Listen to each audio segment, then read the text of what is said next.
It's certainly a pleasure to be here, and from the Center for Disease Control, and we want to support the efforts of the foundation and their education campaign for Lyme disease throughout the country, and anything we can do to support them or any of you, we're glad to do. Today, this afternoon, I'd first like to talk a little bit about some of the ecological studies that were conducted in a hyper-endemic area in Westchester County, New York, and present some of the results of our study there on landscape ecology, and to look at some of the factors responsible for paradomestic transmission, or that's transmission within the residential community itself. Second, I'd like to kind of re-emphasize what was mentioned this morning about some of the other methods of prevention and control.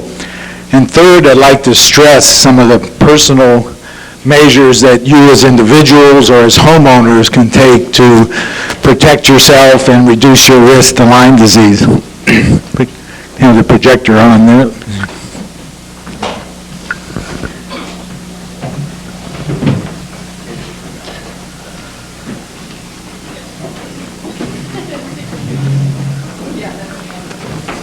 Our studies in Westchester County were a cooperative study with New York Medical College, Dr. Derlin Fish, and our division of vector-borne infectious diseases out of Colorado. It's kind of funny for us to be in Colorado and studying Lyme disease. We don't have much Lyme disease there, but that's where all the professionals were when they reorganized, and so that's where the function is now centered in Colorado. But Dr. Peisman out of our group and myself, McLean, worked on two aspects of the ecology, and then Dr. Fish worked on some other aspects. So most of the results I'm presenting are results provided by a number of people from that group in New York Medical College and our group.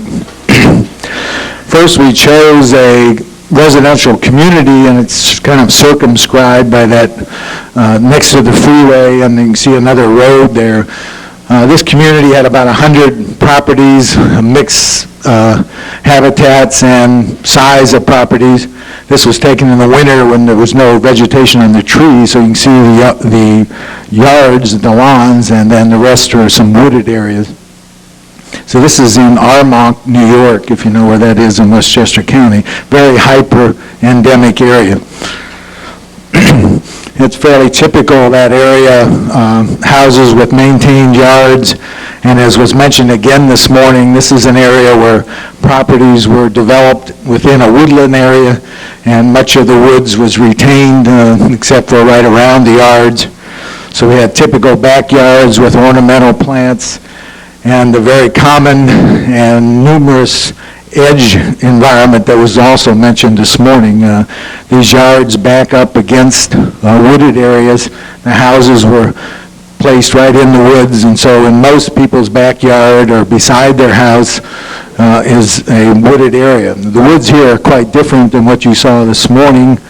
We have in Westchester County a more hardwood deciduous forest rather than some of the pine and oak that you saw in New Jersey. This was this tick study in this community. Ticks were sampled on 2/3 of the properties, and they were sampled by dragging, and this technique of dragging a cloth, and all the habitats within this community were sampled using this technique. Now this technique is after the free-ranging or the off-host ticks. These are the ticks that are questing that an animal or a person can pick up when walking through these environments. So they were sampled for a standard distance to try to get the number of ticks per area. The small mammals were sampled with various live traps. These are traps that do not harm the animal. The animal is captured and they're examined. This is a Paramiscus mouse examined for ticks. And ticks are removed and identified and sampled. Also at the same time, an individual with Dr. Fish's group was looking at the birds, and she had a number of sampling sites as well as did an estimate of bird density and the species that were involved in this community. So she did both sampling of the birds and estimated their abundance. The mammal sites I didn't mention, we had 8 sites where we did intense sampling of the small mammals, and then a number of 8 to 10 other sites where we did some limited sampling in this community. As was reported and found elsewhere, here we had a very seasonal peak in the tick activity, very similar to what was presented in New Jersey. So you have these peaks of the different stages of the tick. And the nymphal tick, as you can see, this time of year is the peak for the nymphal tick in this residential community. These are some of the results. I know the ticks that were collected from at least 4 different habitat types in the community: lawn, the maintained lawn, the ornamental plants and gardens, the ecotone or the edge, and the woods itself. And you can see there were 67 properties were sampled, and they all didn't have ecotone, for example, and they all didn't have woods, but a number of ticks that were, the total number of ticks collected and the density of the ticks, the column on the right is the density of the ticks per square meter. And we'll look at the various stages in a minute, but you can see on the lawn a very low number of ticks. So you had to go more than 2,000 square meters to collect 1 tick. So the lawns didn't have many ticks, and you can see it increases with the type of habitat. If we look at those habitats, this is first the larval stage of the tick. None were collected on lawns, a few in ornamental. As you can see, most of the larval ticks were collected in the woods. These are number of ticks per 100 square meters, many more in the woods. Looking at the nymphal stage of the tick, although there were some collected on lawns, and more so as you got from ornamental to the edge of the woods, between the yards and the woods, and of course more in the woods than any place else. Looking at the adult stage of the tick, again, although edge seemed to have as many as in the woods, so with the adult tick, many of them are along the edge or in the woods. So this is right in the residential community themselves. Looking at the infection rate of the ticks, didn't seem to matter too much where the tick was collected. This is the nymphal stage, and that on the average about 30% of them were infected with Borrelia burgdorferi. It varied, between the different habitat types, but it didn't seem to matter if the tick was found. 30%, no matter where it was found, 30% were infected. Overall, we get about a 20 to 30% infection rate of the nymphal stage of the tick. Now, if you remember from the talk this morning, the nymphal tick has only had 1 opportunity to feed, so it got infected during the larval stage when it was feeding on a rodent or some other animal. So it's only had 1 chance of being infected, whereas the adult tick has had 2 chances of being infected, both at the larval stage and the nymphal stage. You can see the infection rate in the adult tick is much higher. On the average, about 50% of the adult ticks were infected. You remember, there were none collected on lawns, so there wouldn't be any infected there. Seemed to be a higher infection rate, this is not statistically different, in ornamental and edge than in the woods, but the overall rate was 50%. Now if we look at the mammals, this is the various species of mammals and their relative capture rates. And as has been found elsewhere, the Peromyscus leucopus, or the white-footed mouse, is the most prominent mammal in the fauna that was collected, and that 50% of the mammals were the mouse. And then you see a decreasing percent of other species. The tree squirrel, this is the eastern gray squirrel, the raccoon, the chipmunk, opossum, and other species in lower percentages. If we look at the distribution of where these mammals were found, and that's of the 8 sample sites that were sampled intensely, the squirrel was found in all of the sites, so it was the most widely distributed of the species. The mouse Peromyscus was next, followed by other species. And then some species like the vole, which lives in grass, high grass areas, is not very common because that's not a common type of habitat in most residential communities. So see a variety of species widely distributed. I don't have data on to show you, but I can comment on their movement patterns, which is also important. It's not only whether an animal was present in a particular habitat, but how much do they move? And looking at those species, you can imagine which ones move more than others. The mouse and the shrew probably, and the vole would move the least of any of the species. And the raccoon and opossum and skunk probably move the most. And the squirrel would be next as far as their movement patterns, how much they range from one residence to another. Looking at where the species were found, the various mammal species, yards and fields had fewer of the mammal species present, whereas edge and woods had much greater percent of the species. So, as was mentioned again this morning, the edge is a very important community and habitat in these residential areas, and because of the mosaic pattern of yards and woods within a community, as Dr. Schultz had mentioned, you have a great amount of edge because you have this mosaic pattern. So you're going to have a lot more edge probably than, although volume-wise it's not greater, but as far as the quantity, it's going to be a lot of greater habitat type present in these residential communities. So it's a very important habitat to consider, both for ticks and from the mammals. Looking at some of our results, we examined the animals and found out percent of prevalence of infestation with ticks. And you see the white-footed mouse, 89% of them had ticks on them, and 88% of those were the actual Ixodes damni. So even though they had ticks, almost all the ticks on them were Ixodes damni. And then followed by the other species, gray squirrel, raccoon, and so forth. Most of the animals had fairly high prevalence of infestation, so all the animals have ticks on them during the summer. And looking at how many ticks they have on them, this is the mean number of ticks. This is only damni, Ixodes damni.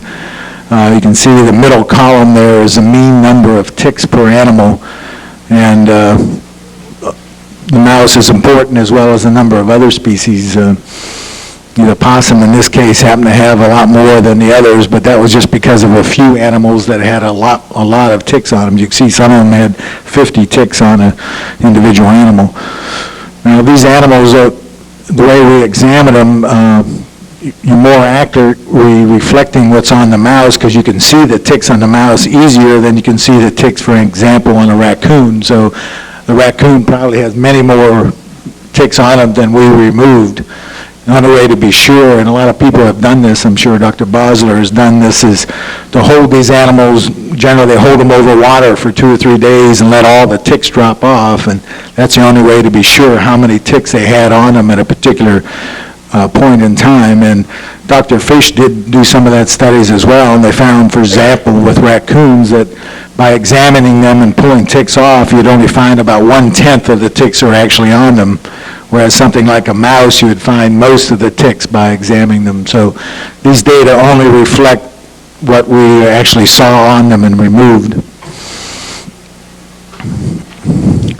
And then we have a seasonal effect. This was in this Armonk community as well, and the ticks in June, almost all of those reflect nymphal ticks, whereas the ticks in August are almost all larvae. There are some mix, but most of them reflect that stage of the tick. And so you can see some seasonal differences in the numbers of ticks on particular animal species.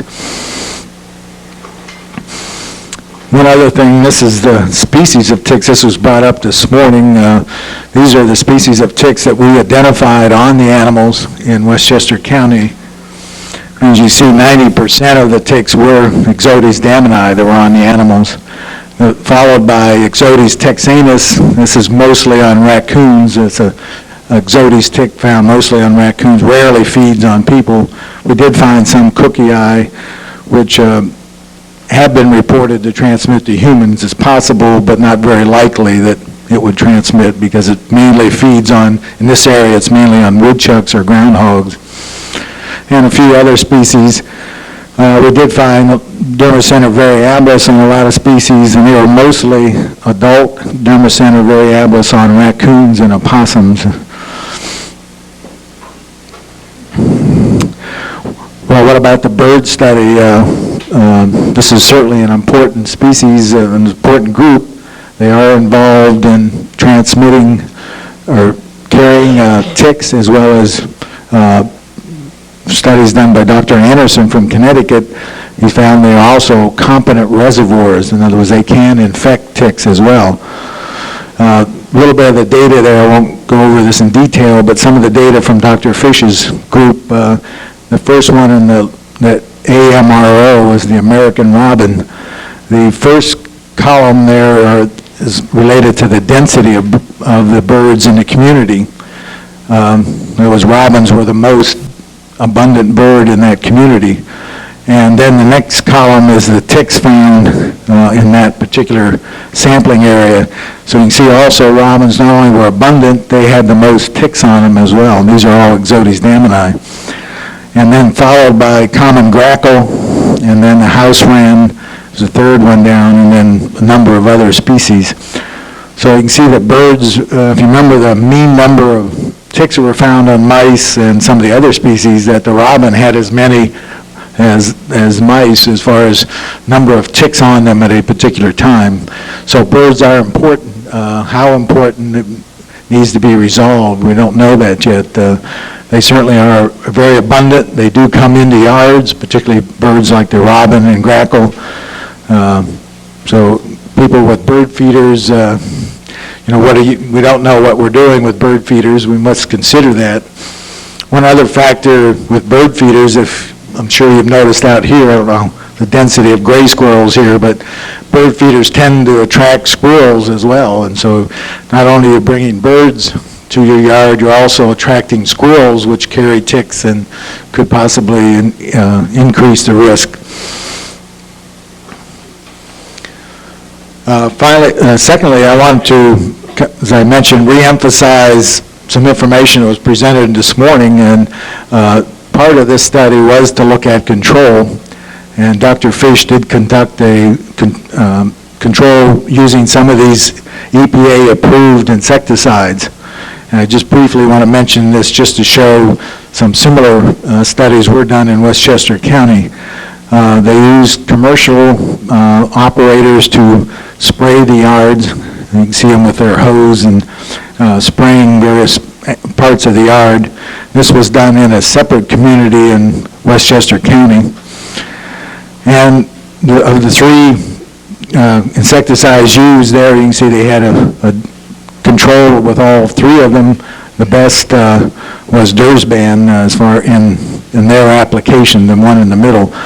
So they did have, it was found here in Westchester County that insecticides will work also. So it's as what was mentioned earlier, it's just another tool in the tools that we have to control disease. It doesn't mean this is what we recommend or what everyone should use. It just, we are acquiring the data so that this can be part of the potpourri of methods that are available.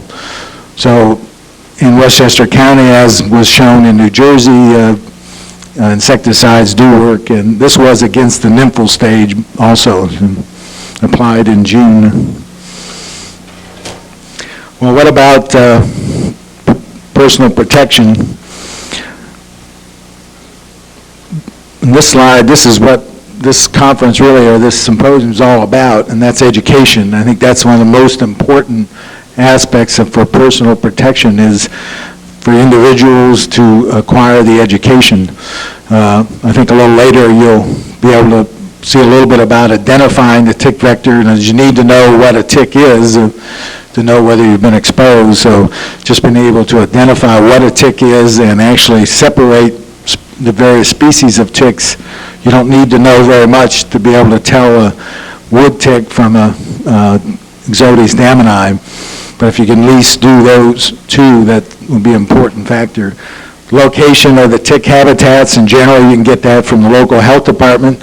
That was already presented this morning for two communities, Westchester County, and Dr. Schultze presented the location of the tick habitats in New Jersey. And so if you know in your community where ticks are most likely to be, that'll be very important in you to reduce your risk. Of course, awareness of the tick seasonal activity in the Northeast, it seems to be similar. New Jersey and Westchester County and some of the work out of Massachusetts, seasonal tick activity here seems to be quite similar throughout the Northeast. I was just working in Minnesota and Wisconsin, and believe me, it's different there. We can't use the same data we've acquired here in the Northeast, so the data needs to be acquired to look at the seasonal activity peaks there. It may be quite different in other regions of the country. And of course, what you acquired this morning, and that's knowledge of the Lyme disease symptoms, that's very important for you to be able to get early treatment, recognition and early treatment. The second area is what you can do to modify your personal habits to reduce the risk. I think that was already shown in the slide this morning, to wear the appropriate clothing if you're out in those areas where that are infested with ticks, and that's long sleeve shirt, long pants, and the pant legs tucked into socks. Some people have even suggested taping parts of your clothing to prevent ticks from entering, like around your belt line or between the sock and their pants and so forth. Wearing light colored clothing so you can see the tick. This gives you a longer period of time to see the tick crawling up your leg than if you wore dark colored clothing where you wouldn't see the tick. If at all possible, avoid walking in the woods, brush, or tall grass areas during the tick season.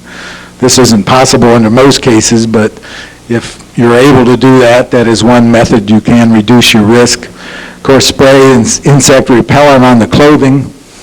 There's repellents that's already been shown with permethrin and DEET.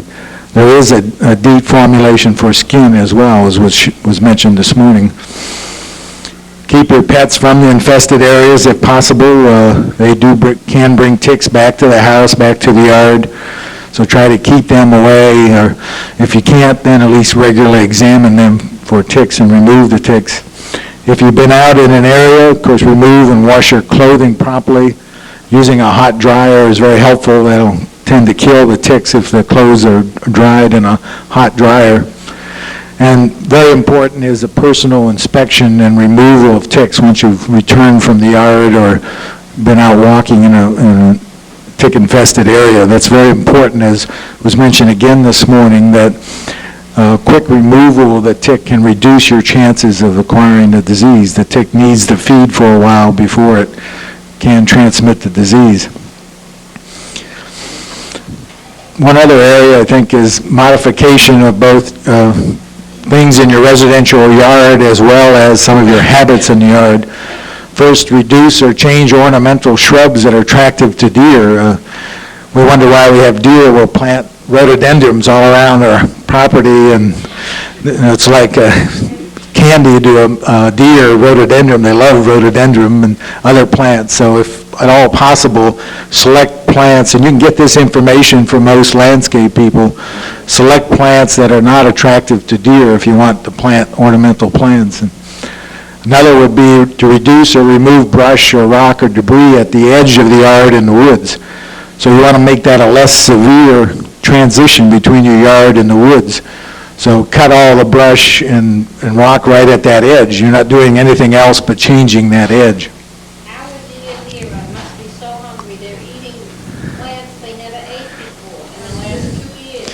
They're probably edible. They just, have switched to them. Daffodils now, they eat daffodils. They're beginning to eat everything. That would be D there. One way to, I'll mention the other thing is change your habits, and that is wear these protective clothing and spray your clothing when you're doing yard work. A lot of people don't think about that. Well, I'm only out there for half an hour. I'm not going to pick up a tick. But what people tend to do, if you could have these clothes that you wear, if you treat it, for instance, with Permanone, I'm not trying to promote that product, but I have used it myself, and you can treat your clothing with that, and it'll last 4, 5, 6, maybe up to 10 washings of your clothes. So if you have some yard pants that you're going to wear all the time, have them treated, and that's what you wear when you go out in the backyard. You wear those treated pants and treat your socks and everything, and so that'll reduce your risk as well. That product is a very good product. I've been very impressed myself with its effect. Some long-term things, but very expensive, that can be done. If you want to reduce the deer coming in the yard, of course, some sort of deer management. One thing you can do is erect a deer exclusion fence. That's very expensive. You need high fences, obviously. They can jump over short fences. Other methods of reducing or preventing deer from coming in the yard. Yeah. One thing with a fence, I put those plastic bags, and they rattle, and they're better than even pie tins. I've used pie tins for years, Right. and now the plastic bags are going out for years, and I put them and they rattle. And that's the only way I protected my tulips this year. Yeah. They ate every one of them. I was in Minnesota just last week, and an individual there had a very low fence. It was only this high, but she had the plastic bags all around and claims that, the deer are not coming in there. I'd like people to know it. That she found that very effective, and That's right, that's the only way I can say. The only thing is when the wind blows, you want to remember to go out to see it, it just blow away on you. And then, one other, I'll mention this and then we'll get into questions. One other thing that can be done, and that's essentially create a park-like woods. That would remove all shrubs, saplings, logs, and litter from the woods in your yards. I'm not sure too many of you want to do that. That's the reason you're living in a natural setting. You don't want to change it. I think I... create seeds for the continent is when you remove the Right. No, I'm not talking about removing the trees. I'll show you in a minute what I mean. First thing, this is a backyard in that community. One of the things you can do, you can see there's a very sharp edge between the woods and the yard. And you just take out that shrubbery and remove some of the rocks and debris along that edge. A lot of people also like to throw their yard debris, and they don't want to walk too far in the woods, so they throw it right on that edge, and that's a great place for mice to live and other things. So try to keep that edge very clean and no underbrush. If you want to go more severe, this is typical of the woods in Westchester County. You can see that's different than what was shown for New Jersey, quite a different vegetation complex. But this is very typical of the woods in Westchester County.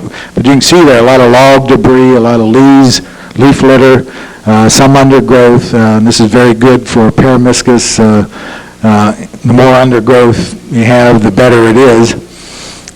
Also for deer, they'll feed on the shrubs in the woods. So this is the natural woods, and this is what most of us like. We don't want to, we moved out into these communities because we like that. Now, if you wanted to change it, this is what you could do, and you make a park-like woods, and there aren't going to be many ticks in the woods like that, but most of us are, first, don't want to spend the money to do that, and second, don't want that type of a woods. But that type of a woods can be very effective. You have no undergrowth, very short cut grass, and you're going to have very low numbers of ticks in a setting like that. But I don't know how many of us want to have that type of woods in our yard. That's all I have, unless there's some questions. You mentioned about birds. I have 4 bird feeders. I hope people aren't going to feed birds now. All right, I have 4 feeders going all the time. As soon as they're empty, I fill them up. Just before I came to this meeting. And I also love to hear the songs of those birds. And not only that, I have 2 cats right there with some. And they haven't had any ticks at all this year on. And I was thinking about the birds dropping the ticks. How come they haven't got them? So last year, the one cat, he always got those little black ones right around his eyes. Finally, I found out what they were, and I was pulling them out by my hand. But he hasn't got them this year. Generally, it depends what type of bird you're attracting. If you're using seeds, generally... Arkansas, one has got just sunflower seeds, the other's got a mixture of seeds. I also put the suet out for the titmouse and so forth. And the chickadee is all the time singing to me. You know, they say feed me, you're not saying feed Right. me, they say feed me. I There's no question, the thrush group of birds are the most commonly infested with ticks, and as Dr. Anderson has found out, they are reservoir competent. Robin's their own bird bath, and I have 3 bird baths. Do they come to? I only mow 64 hours a big mower, mow just steady without the tick. Well, like I said earlier, we really don't know the involvement of birds at this point. We were hoping to have some grants for that this year, but Grass that I mow, keep it mowed all the time thin, so that could help a lot too. But right on the water. if you remember from the earlier data that the maintained yards, really, lawn had very low numbers of ticks. Nymphal ticks about the only thing that was found there. So the maintained lawn itself is not great risk. It's out on the edge in the ornamental plantings. And Around the children's play yard, it's always mowed down too. another question? Hand mowed. How much validity is to this theory that a German Shepherd, if you have a German Shepherd, you don't get any ticks? Because first of all, wild animals don't come on your property, and therefore there are no ticks. Did you ever hear that theory? No, I haven't heard that. There was an article recently in the New York Times Magazine on the deer situation all over this country. And one woman wrote as a response to this article, we have a German Shepherd and we have no ticks. I was working in Chappaqua, which is in Westchester County, and one of the properties we found a lot of ticks on and a lot of deer had a collie. I don't know, maybe collies aren't as good as German Shepherds, but Shepherd is very territorial, and well, this collie was very territorial to people with him. But the deer adjust very quickly. The deer and dogs generally adjust very quickly to each other, and at first they'll be protective, but you know, they get tired of barking at the deer, and yeah. one more question. Insects like mosquitoes, The sparky's been isolated from them, but I don't think there's anyone that believes that they're involved in transmission. They probably have fed on an animal that had spirochetes in circulating the blood, so they picked up the spirochete, and then they were captured soon afterwards, and the spirochete was identified in them, but they probably do not transmit it to other. The horse flies, that's the green one. Right. That's the same, I think. My Right. husband, but we figured he got it. How is this possible? I don't know. Do you guys feel? How about that, with the green flies, the horse flies? He got bit with that with Hurricane Gloria, he was starting to wood, and then sometime he remembers that he had bitten, and then he got, he couldn't even move his shoulders or anything. I've spent a great deal of time, as has Dr. Foster, on the New Jersey shore studying greenheads. And believe me, if they were major vectors of Lyme disease, there wouldn't be a person down there that didn't have Lyme disease. I think it's within the realm of scientific possibility that they can act as mechanical vectors. That is, they feed on an animal that's infected immediately, start feeding on one that isn't. But as far as, This is right on the water, but he was mowing too there, he said. I'd say it's very unlikely. But he never had a tick, never got rash or anything. That's in the first beginning. No, I would have to agree with Terry. I think of all the other non-tick vectors, the collies, the greenheads, and the deer flies, who want to buzz your heads, would be the most likely to be mechanical vectors. Mosquitoes would require some biological propagation internally in order to transmit or purely mechanical, contaminated mouth parts on a horse fly or deer fly. It's possible, but I agree, it has to be a very low frequency. They're more likely to do interrupted feeding. There was a feed on one animal and switch to another animal, whereas mosquitoes and ticks rarely do that. Mosquitoes more than ticks, but. Green fly, when he bites you, you know it. Another question? Yeah.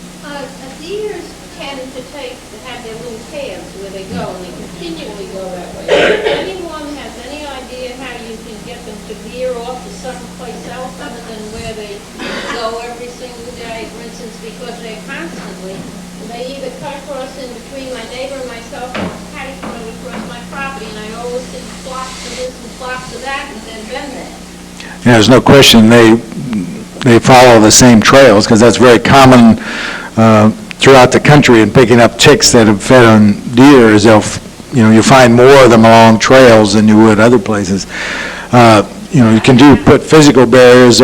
People here at CTUC Foundation are going to be working on some of those projects to look at repellents and other things. So there may be some chemical repellents, certainly physical restraint, putting up a fence, but that's expensive. Around my vegetable garden, and then when I got to the top, I angled it out because in all these years, all I've ever heard is that the deer cannot jump, and it seems to have worked that way, but I can't put that crisscross across the whole property. Yeah, that's why they frequently won't go across these stone wall fences. They won't jump those because of that very factor. Yeah, that's true. They don't like to jump something that's wide. Yeah. Mhm. Good. I have two questions. One, you didn't mention rabbits as any of them. Are they, they're so common in the yard? Yeah, they're very common, but they're very difficult to capture except one way, and I didn't want to do that in somebody's yard, but I did have traps out for the rabbits, but they are very difficult to capture. You need lots and lots of traps and lots of time to capture rabbits. Yeah, the cats are good at catching them.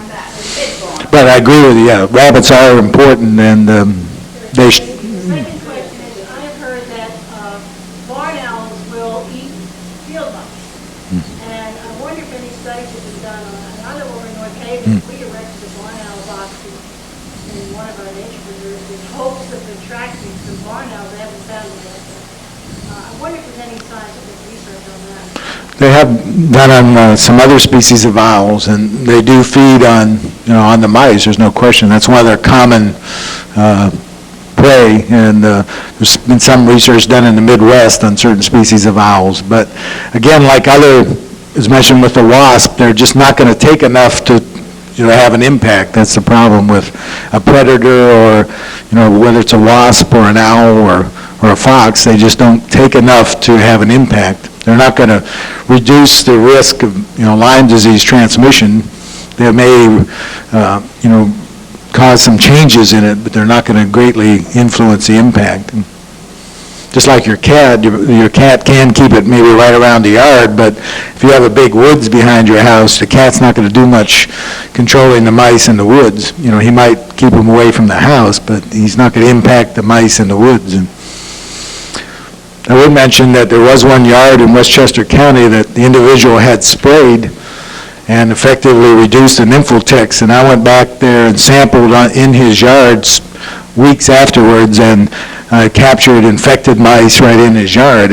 But it was a woods, a park right behind him, and so you are going to get, even though you treat, you're going to get this reintroduction. So that's why you need repeated treatments if you're going to use insecticides, because the animals are moving. They're just going to repopulate the area with ticks. May take a year in some cases, depending how effective the control is. Maybe one thing is, while we were been talking, I was thinking, I need my bird feeders, I have the raccoons all the time, so maybe they caught the ticks away. Yeah, they do. I mean, that's why I don't have any, they probably go away with them. You can catch raccoons out every night. Well, if you put your bird feeder in an area where ticks are not going to survive very well, if it's real low-cut grass or concrete, doesn't matter how many, drop off, they're not going to survive there. So. I just have to think the raccoons and they make it caught. Yeah, I like birds, so I'm not trying to discourage bird feeders. With all of the experiments that Dr. Fish did in this community of Normand, what has been the net result of that? Has there been a reduction in the Lyme disease in the area? Has there been any positive impact? We had a study last year, and unfortunately, all the changes this year didn't continue the second year, and we're analyzing the data. We had two communities, Armonk and Chappaqua, where we were following the risk of Lyme disease, of acquiring Lyme disease during the summer transmission season, and trying to relate that to all these factors that I've just presented. And we haven't concluded that, analyze all that data yet, but that all relies on the serologic test, which has already been mentioned. It has some difficulties in itself. So what we did is conducted a survey in May, got a lot of people to join the study, bled them at that time, and then conducted a questionnaire survey in the fall to see if they changed their activities and what they did throughout the season, and whether they acquired Lyme disease during the summer, and took a second blood sample. And we are still testing all those samples, and hopefully we can look at risk factors in these communities themselves. In other words, if you have, if you have woods, are you greater risk if you don't have woods, and so forth, and how much edge you have. And so we are looking at a lot of those factors, and we haven't been able to answer those questions yet, but hopefully we'll be able to do that. Any idea on when those answers might be available? Yeah, they should be soon. I know the individual working on that, although she was on one of these 2-year assignments with CDC, and she just left like 2 weeks ago, but she stayed in Fort Collins, and she's working in Wyoming, but she hopes to analyze all that this summer, so hopefully by this fall we'll have some more complete answers on that. If she tries to get away, we can always have it drafted as a sign. Right.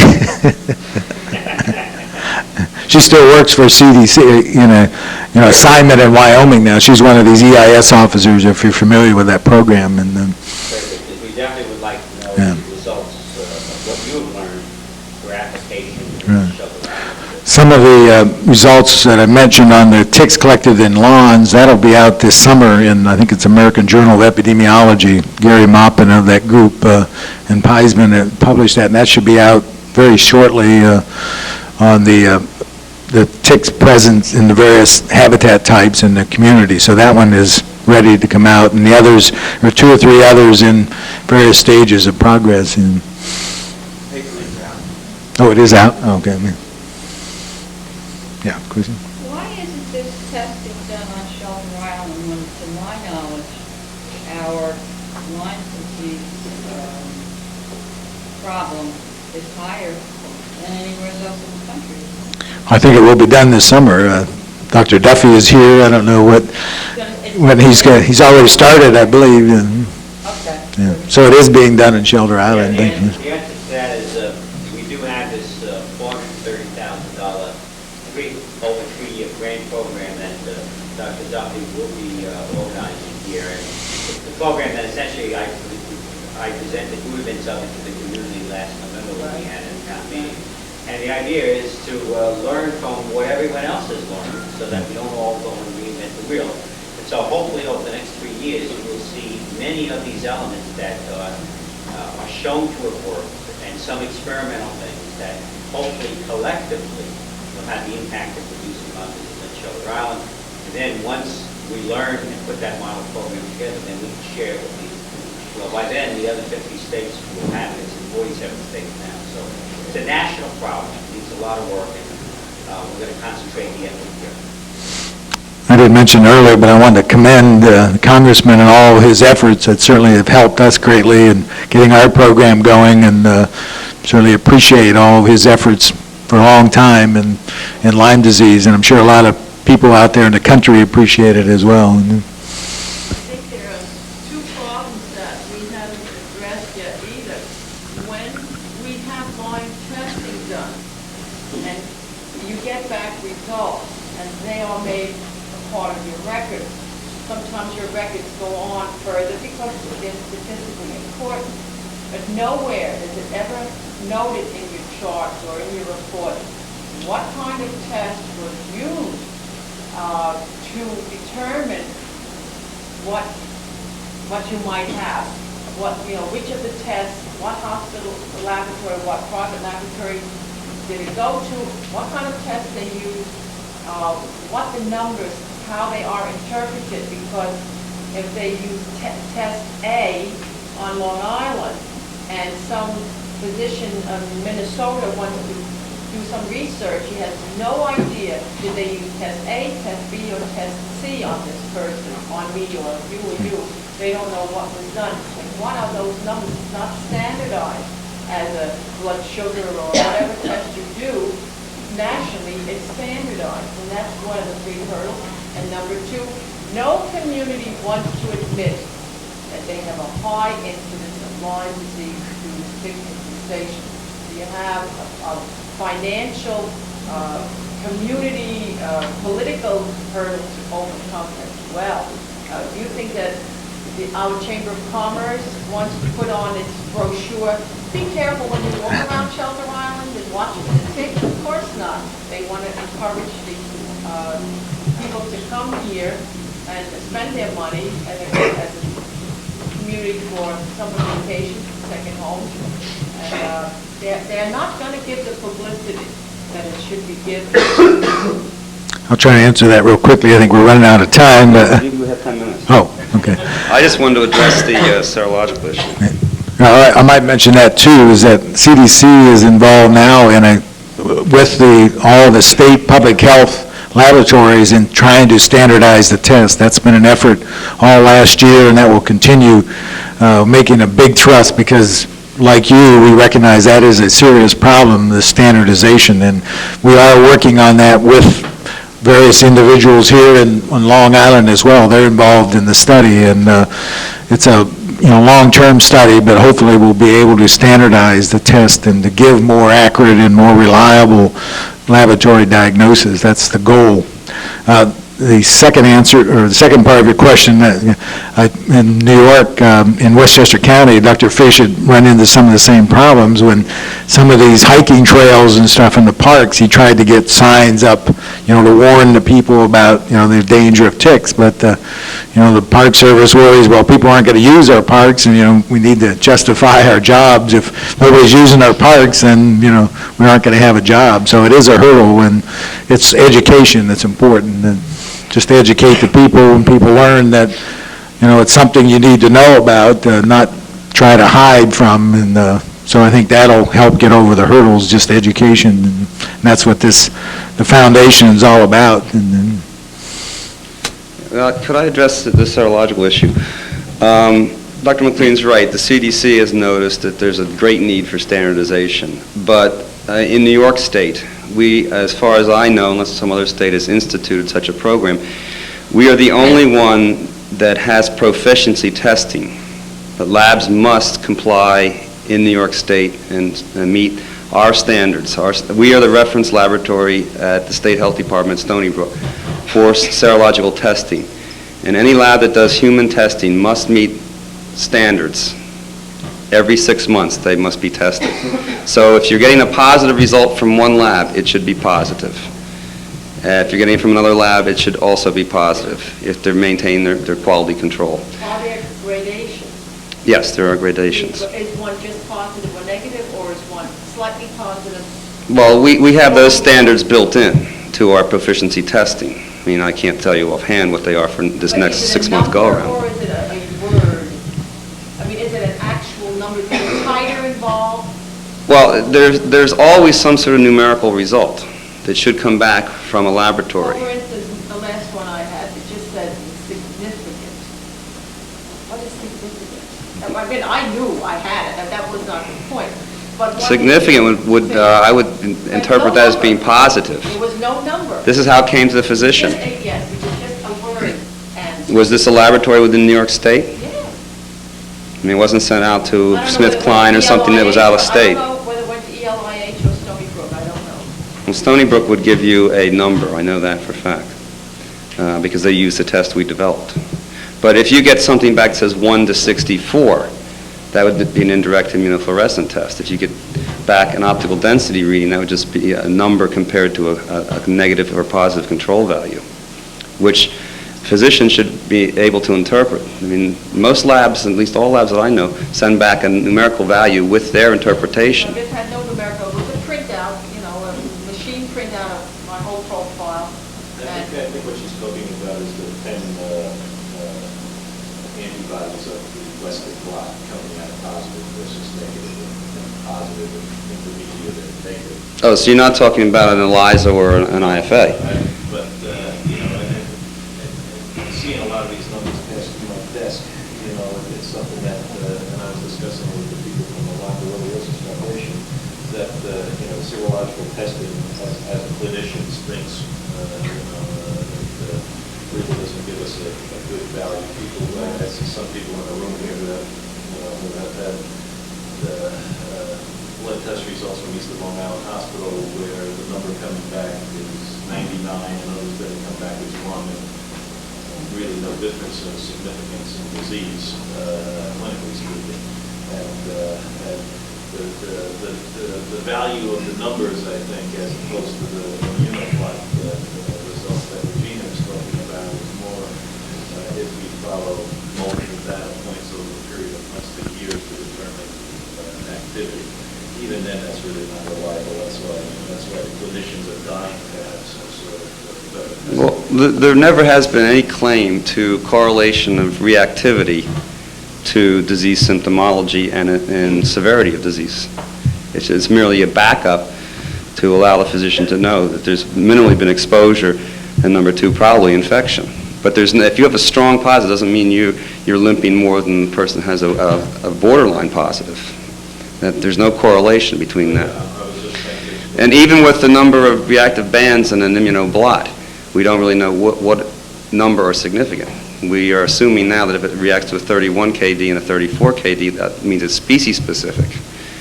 But the number of bands may not mean anything either. So. I was trying to address Regina's question in that giving her a number as to doesn't make any difference as far as how sick you are, whether your number is 2 or your number is 1. No, that's correct. It's more important if your number is 2 now and then 4 6 months from now and 8 6 months from now, as far as the progression goes, I think, and even that we're really not sure. But that's the only score that we have to put our trust in as far as holidays. Yeah, until the test is developed says you're actively infected or you're not actively infected, that's what we're dealing with. Well, that's the impression that I'm under, and from what I understand, there is that test available, and it's just not being utilized very much. Well, there is a grant that was just given by CDC, done by No, I'm talking about this gold test that the people from the Lyme Borreliosis Foundation brought up, where it's even to be done on urine sample, and it's a lot more specific than the ones that they're using now, and it's implemented in most laboratories in 4 weeks. I can't see why that's being held up. That's an antigen detection, it's not antibody, they're actually looking for proteins that are, right. Picking up the Right. earliest spirochete Right. on some of the research testing, because that would be and they said that they could have it in the laboratory in 4 weeks, and hasn't even hit the press yet. It's something that I think that all the doctors out there are dying to have a test like that available. And from my discussion today with the people from the Lyme Borreliosis Foundation, it seems that that test is rarely available, so it's not very available to us. No, I would imagine that's available probably on an experimental basis right now. And maybe Joe Bioscana can address that tomorrow, because he's going to be using. It is available on experimental basis. Steve may have input on it. Okay. Well, I was just going to, before I leave, make a comment. With most of these tests, there's problems with the lab to lab, each raw lab variability. But, a good lab test is most useful to a good clinician, and a bad lab test is least useful to a bad clinician. There's many things you can do right now with these distant tests, and that's to freeze samples away and send them as a paired sample. Same lab under the same assay at the same time, you can get information tighter lines. If you do a Western blot, and there's certain bands that expand, you have like 2 or 3, and then you get 8, that's more, and they're consistent with Lyme, more likely it's Lyme disease than syphilis. And if you're in Europe, you might think of syphilis. If it's out here, you should think of Lyme. So there are other things that can actually be used by the clinician. Now, of course, the other one. Yeah, but being a clinician in a Lyme disease endemic area and using both single and double testing of 2 separate laboratories and finding it very difficult. No, I'm not saying you use 2 separate laboratories. It doesn't matter. There's a problem. There's a biological problem with, it's not a problem, it's something about the organism. Because we don't have these kind of testing problems with mumps or CMV or other organisms. It's something about the Borrelia organism. So until that biology is worked out, it's not just like people working hard in the lab and standardizing their assays from lab to lab. You're still going to have variability, either by sample handling. There's a number of reasons. But what you can do, if you send On the same patient, you space out the sample 3 weeks apart. That's and totally impossible. By the time that samples come, by the time those samples come back, your clinical decision has already been made, because you lose the window of treatment. So, you know, if you have something that can come back in 3 or 4 days, and somebody can urinate into a cup and get a picture like something on that screen, I would like to utilize that as a clinical practice. Well, that's true, but this would confirm your findings through your decision. The problem with a lot of these things, it sounds very simple, that you just go and have a monoclonal antibody directed against an antigen, you tag it with an enzyme or a marker like this test.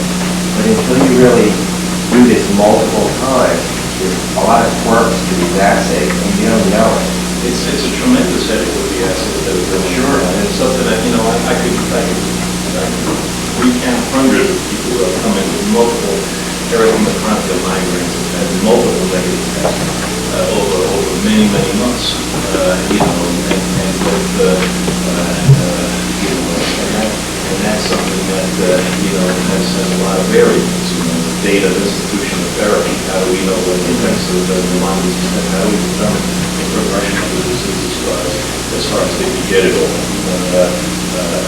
From that one test that I saw there, and I'm frankly, I've got some information on it, I'll give these people a call, but if that technology is available, how come we don't use it clinically? Because clinically speaking, I'm a microbiologist before I went into medicine, and the microbiology speaking, it's a good test, but clinically speaking, it's a horrible test. And given the choice of ordering the immunolot or ordering an ELISA test and comparing it to not knowing specificity or sensitivity of the test, the fact that we are dealing with antigen and bacteria as opposed to antibody, I think that clinically speaking, that would be much more improved. Maybe the research and the microbiological better, that would be ELISA and the rest of the time. But clinically speaking, it's totally useless for 3/4 of the time, maybe even 85%. No, And I don't know any doctor in the world that would say that they are useful. Right. But they do give us maybe 5 or 10% of information, which is a little bit more of a feeling as to what the disease is doing. But, I think that I wasn't aware of this new test that's available,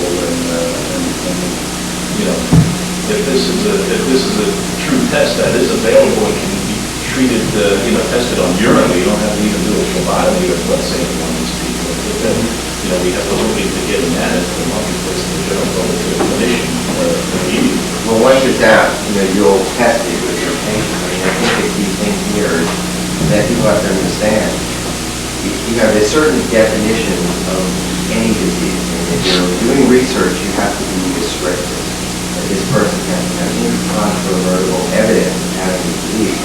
Because you're going to base other tests on these cases, verify them, and then Well, I think at this point, after being out here for 8 years, and I think that after being out here for 16 or 20 years, we'll be able to tell you that, probably 9 out of 10 cases of Lyme disease that were diagnosed is based on clinical diagnosis. Absolutely.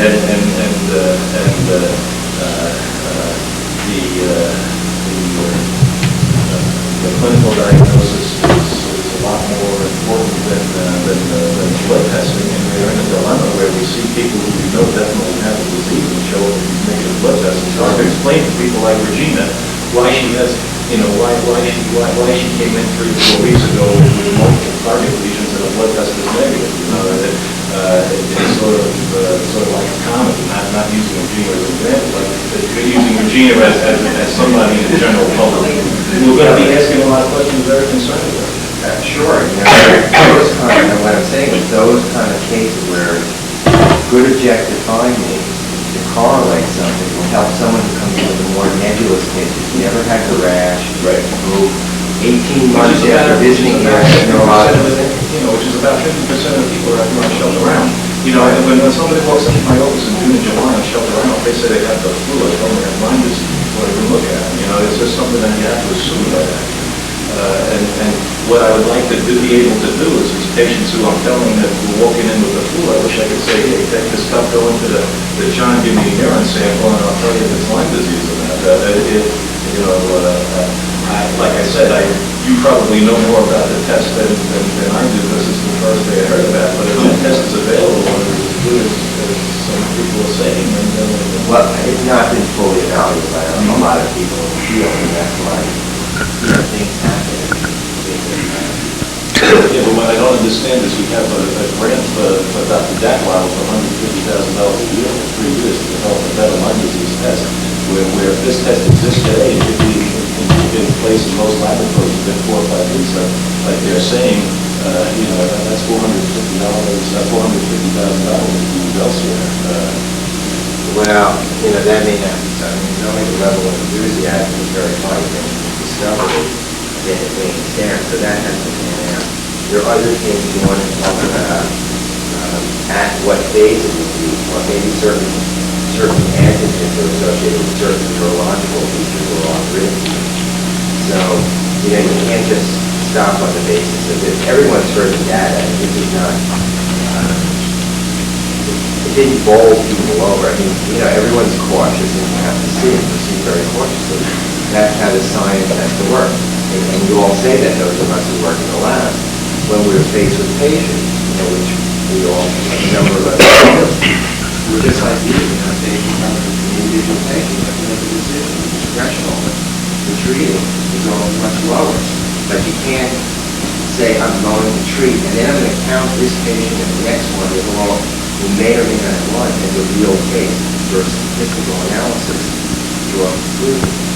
So you have an obligation as a clinician to use your best judgment and treat. And, it's like operating on tendencies. There's a sort of rule. If you make a mistake 50%, less than 50% of the time, you're not operating enough to make a mistake. It's not a job. So there's different levels. It's very hard for lay public or not even physicians not in the lab to understand. And it's very hard for laboratories to understand what the clinicians do. A lot of people don't understand this test must be positive or this patient doesn't have Lyme or doesn't have this. I mean, that's a ridiculous attitude. So I think it really has to be an open attitude for patients, physicians, and researchers. Well, in my experience, people who have worked through Lyme disease out here, it's not uncommon, somebody comes down with Lyme disease and have an elevated titer, and see a diminution in the titer over a period of months to years, but still have a positive Lyme titer. What happens if you see a patient that walks in the door for the first time and says, you got the titer, or aging, or years of catching up? If we had how do we know, well, we don't know, but the test that we have presently, even with taking multiple data points over a period of time, where we're dealing with active infection or long-term disease, that really doesn't require treatment. Well, there are actually tests that can be done and they're being done, but they're being developed and they're being carefully developed and making sure that you don't pick up false positives or create false positives or false negatives. So that I having one of those spirochetes in my urine, it's pretty darn positive test for Lyme disease. Yeah, that's true. I mean, I would believe that a lot better than I would believe somebody walking into my office going with a Lyme titer at 1.1. I don't know if they had it 10 years ago, or sure infection exactly. Or whether they got it 3 weeks ago. If I see somebody that came in and had that in their urine, then I would treat them, as opposed to, people, with a lot of people have positive titers that don't know they have the disease, and we want to make sure that we're making an error, and I'm trying to make it an error in our treatment of these people. But there are a lot of people who probably get treated who don't require therapy if we have a test to review the company. I also want to interject and not to belabor this point, but there's a pragmatic problem here. How can a physician justify well, it's not the physician who charges. We are being charged $50 and up for a test that is inconclusive. It is a financial problem here. The test is expensive, and in order to justify the expenditures, we should have a test that is going to give you something of value, and perhaps all this testing should be, maybe we should be doing a little less of this testing until a better test comes forward. We are not getting these tests for free. and to have an inconclusive answer. On top of that, you have to pay for antibiotics and the doctor's visit. You know, we're talking big money here for people on Shelter Island, 37 or 38% of whom live on a fixed income. And this is the same, I'm sure, all over. I mean, you have people of, the lower in financial status who just cannot blow $50 or more on a blood test, $35 or $40 for a doctor's visit, and upwards of $100 for antibiotics, and then not know who they really have that they're being treated for and spending money on. Well, clearly, we need a vetting test for Lyme disease, and whether it's through Dr. Delweiler, through the CDC grant, or if it's this new approach that Lyme-Borreliosis folks presented. Obviously, there's a lot going on in the field, and it's changing before our very eyes, and there's now a national focus on Lyme disease, where there wasn't a couple of years ago. So it's a fast-moving thing, a lot's going on, and please, let me assure you, we'll do our best to try and get to the best possible test we can at the lowest possible price as soon as possible. But at least the focus is on it, and that's why you're all here today, because the focus is on it. And, these kinds of events don't happen very often. So it's good to have this kind of back and forth between laboratory man and a clinician in terms of what works, what doesn't work. And that's what's good about it, that you can change this here. And let me just say one other thing. For those of you interested, I captured from the Army some of their tick cards. So any of you would like your own little, I think it's instruction book. You're told you can't destroy this. And they were printed for the Army. It shows the different sizes of the EFA versus the various stations. Just to have around, although I'm sure most of you know, nevertheless, with that, Ed? Could we take a 10-minute break now, because we have to try and get back on the track here. I'm sure that if you have any questions, you can direct toward an individual. You could sequester them in the hallway or something along those lines. So I'd suggest 10 minutes just to stretch